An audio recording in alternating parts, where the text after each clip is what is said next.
du changement du Grand Nord, en abrégé PCGN.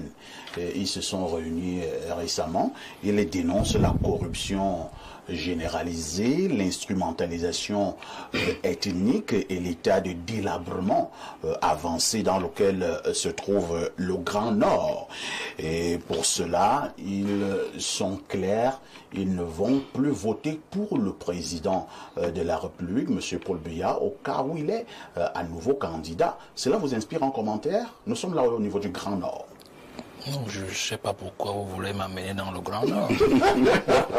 Bon, intervenez donc d'abord au niveau électoral et vous donnerez aussi un mot sur le Grand Nord. Ouais, que pour arriver dans le Grand Nord, à Maroua, 1200 km, il faut partir de Yaoundé. C'est clair.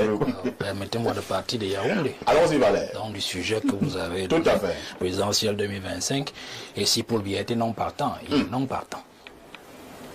Il est non partant. Il est non partant. Ah bon? Mais non partant. Je vous donne des indices. Je peux me tromper. Je peux me tromper. C'est sur cela que nous avons fondé notre philosophie particulière, sur les actes du président, sur sa façon de travailler, sur les signes qu'il envoie. Je m'explique. Vous parliez du parti tout à l'heure.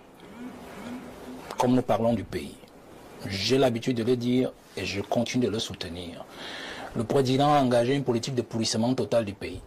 Ah bon? Pourrissement total du pays. C'est-à-dire qu'il ne touche à rien. Il laisse le pays à vouloir fonctionner de lui-même. Et il permet au peuple camerounais de voir que ce n'est pas seulement lui le problème. C'est aussi ce qui l'entoure.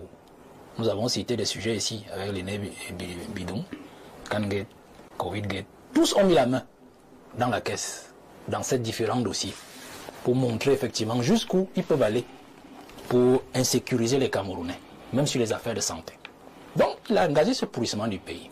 Il s'est mis en retrait. Pourrissement du pays. Maintenant, on vient de parler de sa machine. Pourrissement de la machine. Pourquoi ne pas organiser un congrès depuis 14 ans?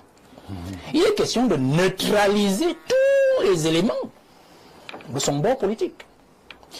Figurez-vous que s'il avait organisé des congrès régulièrement, je crois qu'il y a longtemps qu'il ne serait plus au pouvoir. Ah bon? Non, je crois qu'il y a longtemps. Je prends un simple cas. Prenons 2022, quand il était aux États-Unis et qu'il était au plus mal de sa forme. Souvenez-vous, aux États-Unis, alors qu'il devait prendre la parole, il était vraiment faible. Et il y avait une vidéo qui a circulé où tout le monde le prenait en dérision. Les partis, certains partis d'opposition et tout ça, ils en ont fait un chou gras. Où on a même l'impression qu'ils ne savaient même pas où ils se trouvaient. Vous comprenez? Donc je prends seulement ce moment politique du pays et du président